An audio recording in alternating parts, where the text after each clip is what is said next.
about. So let's get started. Oh my god, that movie was amazing. I saw The Man of Steel at the CN Tower on Wednesday, and I'm faultless about this. This was the greatest movie I've ever seen, the greatest action movie I've ever seen, the greatest special effects movie I've ever seen. A well-rounded cast, excellent cast. Amy Adams just fucking nails it as Lois Lane. Henry Cavill is just amazing as Superman. His depth and his character and his choice, his character was really good. His psychological choice of killing at the end was a really, really drastic change from the comics, even though he has killed in the comics before. And he did kill in Injustice when when the Joker destroyed Metropolis. So Superman can do anything. He can do anything you can imagine. Anything. As long as he gets his power from the sun. Or a blue sun. Which exponentially increases his power tenfold more than a regular sun. He can stay in the sun 15 fucking minutes and come out and have the ability to move entire planets from their orbit. Yeah, that's Superman for you. I'll start off by the main cast. Henry Cavill just does an amazing job as Superman / Kal-El / Clark Kent. He's just a really, really good choice. And I've always wanted my superheroes to be unknown, like their actors to be unknown. And I felt as if it was a great choice, just bringing him in. He'd only done a few films here and there, and a TV show called The Tudors, which was CBC's TV series. And he just did phenomenal. He was phenomenal in that job. He took the character in different directions that we couldn't imagine. And the script is partly to say yes, like, this was a really good finale, and it brought forth what could be an interesting and complex relationship between Lois and Superman. And now we've got a sequel in the works, and I'm so excited. And box office reports from this movie are getting extravaganza. Like, they say it's going to hit 42 to 47 million today after the screenings in the US. And it could be 100 million by the end of the week, by the end of the 5-day trend. And it could explode into the top 10 highest grossing films of all time, like, within the next 2 weeks. Like, it could reach the $1 billion mark within less than a week or two. Amy Adams is Lois Lane, just captivating, just, she knew how to, put that acting of a news reporter into her role very well. She does it magnificently. Margaret Kidder was good, but she was too clumsy. And Lois Lane is kind of a serious character. She's not just a damsel in distress. She's one of the most important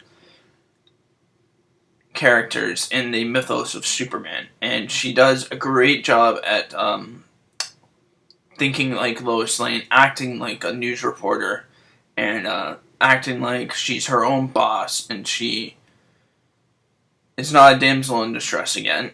And she actually writes this column finding out about this mystery man, played by Henry Cavill, obviously, who is Superman. And she goes on this incredible journey to find out what happened, who did this, and where this man is from. And she learns a lot about Kal-El, and just the type of acting she does is just really good. Not Academy worthy, but really, really good. And she comes out as if she is a news reporter in this movie, and she comes out so well in this as a news reporter. She just made the news. She's like a really she acts really good as a news reporter, Lois Lane, but she's not that damsel in distress, because most news reporters and journalists have to deal with the psychological fear of being captured, tortured, and everything. And she just played that out so brilliantly, and she did a great job with it. And kudos to her and Henry Cavill and their scenes together, because it was really well done. And I gotta say, it's just like Lois Lane just jumped out from the comic. Like she's not a damsel in distress. She's one of those realistic news journalists that we see every day that get caught up in these wars and film them on tape, and some of them even get like shot or killed or whatever. She just does a really good job at like being the brave reporter she is, that Lois Lane is in the comics. From the comics to the screen, and she did a really good job. She thought hard and well for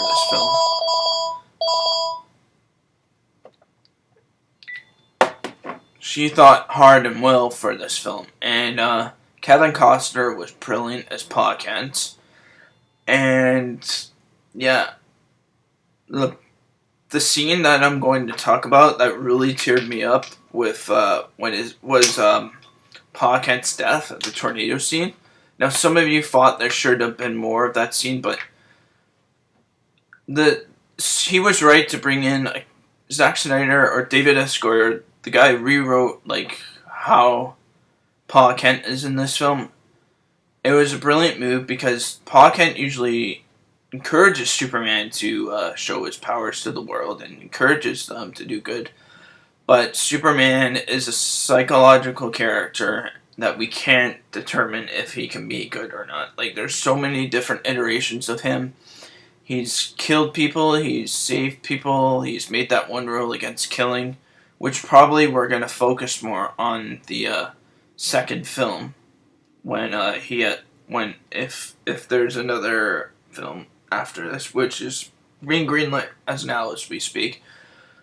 And in this version of the franchise, he's like, don't show your powers, don't do anything of this. The world will not know about you, and when they do, it's got to be the right time that they have to know about you. And boy, did he a good job of acting that out to younger Clark Kent in the flashback scenes. There are a lot of flashback scenes in between the present and the past. And it was just the scenery, like the progression of the scenes were a little bit off. I know that, but I accept the fact that they did this. It's almost like what they did with Batman Begins. Like, they went from present to past, to present to past, to present to past. It's kind of in that order, but it gets a little wonky at times. So, yeah. The death scene was really, really emotionally dragging, and you could just see the emotion coming out of the actor's face, Henry Cavill's face. When he had to play that scene, it felt, that moment when Pa Kent died in the tornado, and he said no. He wanted Superman to stop because he was going back to get his dog, and he didn't want Superman to show his powers to the world. Otherwise, then he would have been interrogated by CIA, FBI, and the real world. It brings a real deep psychological impact to what we would have thought if we did have aliens in this Earth. Personally, I believe we do, but no, none humanoid or anything like that. But what if we did have a humanoid alien being that was not from this Earth? That's what this film is all about. The deep connection to two worlds. One man with two worlds. And his heritage, what heritage he thinks he belongs to most. And it did a really great job, that scene, with Pa Kent just saying, no, let me go, you can let me go. And that was a very emotionally dragging scene. It was a very well done scene, and it was one of Kevin Costner's best performances as Pa Kent in any movies he's done. So, yeah, I'll get on to the other actors. Jor-El was fucking awesome. Russell Crowe is a brilliant actor. He did the role justice. The scenes on Krypton were magnificent. Straight out from the comics. Really well done. Good job on that part. And his character was in it for more than 45 minutes. And he did a really good job of being the father that isn't really their son type of thing. Father that is their son type of thing. Sorry about that. And he just did the role justice. He did it way better than Marlon Brando did in the original. He had more action in this than Marlon Brando did. Marlon Brando, all he did was just talk. But, yeah, kudos to him. He's got the acting chops to do this. He's got the physique. And, yeah, Michael Shannon as General Zod was fantastic. Now, you guys know that I'm gonna provide a link to you about the finale of this movie, and it's very, very controversial. But to me, it isn't, because it's happened before in the comics. Superman and Zod fight in the end, and Metropolis. They destroy like fucking 3/4 of Metropolis, and they fight inside this building, and it's the final fight between them. And Superman's just having this hard time figuring out how to destroy Zod. And Zod just comes up and saying, "I'm gonna kill these people, and if you don't know what to do, there's not a lot of things that he could do in that moment, in that space and time." So Zod was aiming his eyes at laser vision at people, and Superman had that moral compass broken. Like, he was completely broken from that moral compass. He lost his side, his heritage side, like his Kryptonian side, and came back to human nurture. Like, and he killed Zod, and then he was emotionally drained after, because of the fact that he was the last Kryptonian that he would ever have to face. Now, another plot was really good. That was really good was that the actual plot of the storyline, which is really well done and focuses a lot on Kryptonian heritage and Superman. Superman was the first natural birth, and the reason why he's so important in this film, like the reason why he's the central plot of this film, is because it has all the genes of the unborn children of Krypton, and that was a very, very interesting plot to just kind of focus about on the film, like when it got figured out that the Codex was Superman, and Superman had all these genes inside of him that he could extrapolate, and somehow he could make genetically alter himself, or he could genetically alter the structure and shape of Earth. And Zod wanted to find out more about that, and he wanted to terraform Earth so that Krypton could live. Like, Earth could be another Krypton. And that was a very interesting point. With Michael Shannon's Zod, you get what he wants to do. You get his motives, you get his moral compass. Also, you do get a lot of what Henry Cavill's Superman moral compass is.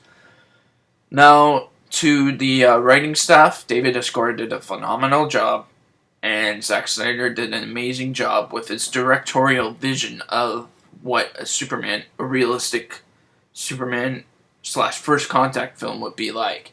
And I think this is the best film I've ever seen, and I just want you guys to comment down below in the comments to see what you think of the film. Alright? Thank you for watching this review.